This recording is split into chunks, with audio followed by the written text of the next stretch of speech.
Welcome back to my channel Knowledge Chronicle. Have you ever wondered if there's a smarter, safer way to protect our crops without drenching them in toxic chemicals? What if I told you the secret warriors in this battle are not machines or men, but microbes? Yes, these invisible organisms are now at the heart of a biological revolution in agriculture. Today on Knowledge Chronicle, we are revealing the fascinating world of microbes as biocontrol agents and how they are changing farming forever. Stay with us till the end. You won't look at a farm the same way again. What is biocontrol? Let's start with the basics. Biocontrol or biological control refers to using living organisms like microbes, insects, or fungi to control pests, weeds, and plant diseases. Why is this important? Because for decades we've relied heavily on chemical pesticides, insecticides, and weedicides, but at what cost? These chemicals pollute our soil and groundwater. They leave toxic residues on fruits and vegetables. And worst of all, they kill both harmful and beneficial organisms. So, what's the solution? Nature itself. Instead of fighting pests with poison, biocontrol uses natural predators and microbes to manage pests sustainably. Here's a powerful idea. Biodiversity equals health. That's the belief of organic farmers. Instead of wiping out pests completely, they try to maintain a balance. They ask, why kill all insects when some of them help us? So they design ecosystems where predators and prey exist in harmony. For example, if you allow ladybirds to thrive, they'll feed on aphids, no need for chemical sprays. This approach isn't just pest control, it's a whole philosophy of farming, understanding how plants, pests, predators, and microbes all interact. And guess what? The pests themselves are food for other helpful creatures.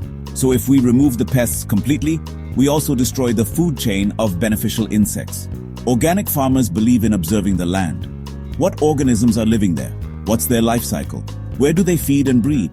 Answering these questions helps them use targeted biocontrol methods that work with nature, not against it.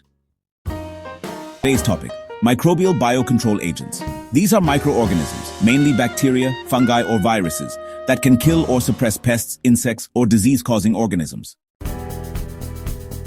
First up, Bacillus thuringiensis, or BT.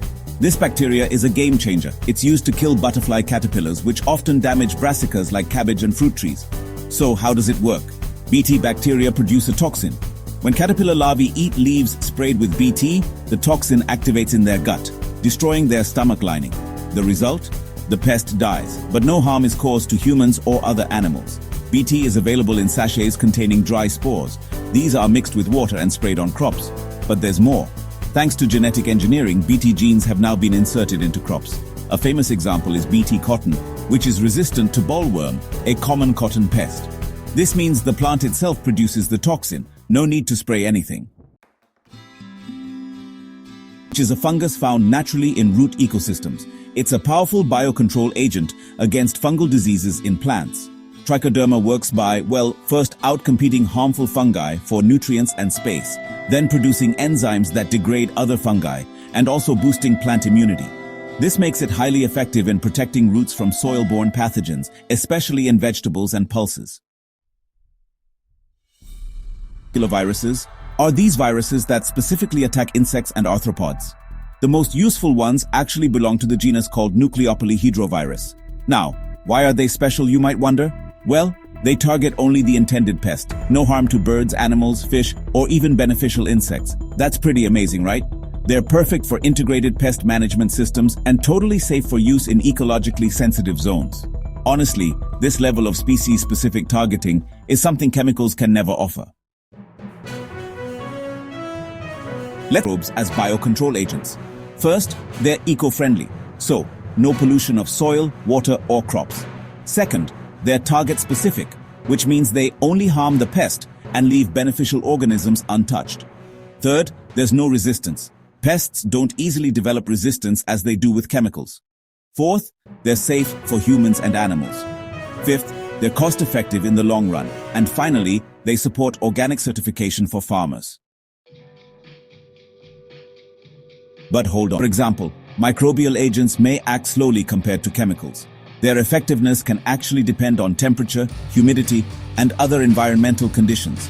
Plus, farmers need proper training to identify pests and apply the right microbial agents correctly. Still, with growing awareness and scientific advancements, these challenges are definitely being tackled. And India is also promoting biopesticides, BT crops, and organic practices through various government schemes and NGOs. So, the next tiny microbes might have protected it, not deadly chemicals. Microbes are not just tiny, they're mighty guardians of our food system. They offer us a greener, cleaner, and smarter way to farm, and that's the future we need. If you found this video informative, let us know in the comments. And don't forget, your one like, share, and subscribe will help us create more valuable content.